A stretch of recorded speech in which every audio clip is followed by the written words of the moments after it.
And I say, basically, I've been in the research game for over 30 years. And when I started to do a 30-year look back on how we have done with the challenge and the problem of disparities, I had to come away with the disappointing conclusion that we haven't done very well.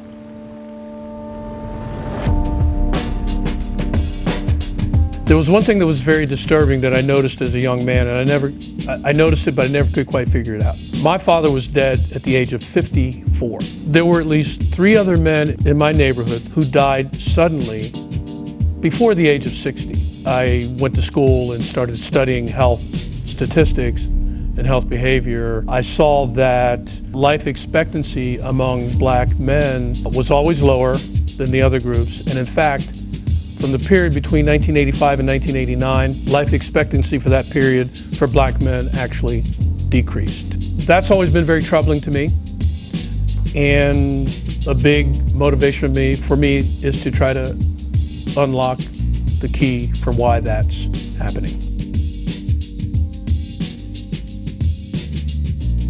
To get it down to its simplest form, I'd have to say that I was very disappointed that on average, men live about 4.5 years less than women. And that number rises to 6 years if we look at black men. So first of all, there's never only one thing. So for all of us, we need to sort of break out of this notion that if we could just find that one thing that's going wrong, that one magic bullet, we would solve the problem. This is a multifaceted, complicated situation. The large structural issues of racism, employment, education, poverty and income, lack of wealth, all of those things are driving a lot of what we see. Black men can gain a lot by focusing on how we choose to behave in terms of our health.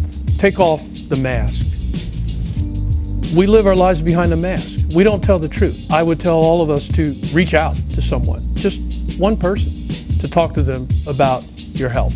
Maybe you're really under a lot of stress. Maybe you had a fight with your boss. Maybe you're being disrespected on the job. As a black man, I mean, we live with disrespect. But if you were raised like I was raised, I was raised to keep it inside, to deal with it, to man up and handle your business. I feel that manning up is tantamount to trying to handle all of our problems alone, and I think that's a very stupid thing for us to try to do. We have a lot of people around us. We have a lot of friends, we have a lot of family. But when it comes to what's truly going on with us in terms of our emotional well-being, which is always related to our health, we're holding way too much of this inside because we were taught to be tough guys, to step up. I mean, we have so many phrases that reinforce the notion that we're in this battle alone. And the truth is that we're not in it alone. There are so many people who'd be willing to help us if we would just tell the truth. I think black men need to take the survey because we all need to do a better job of sharing information about our health. I think the bottom line for the survey is that it's going to demonstrate that we're not in this alone.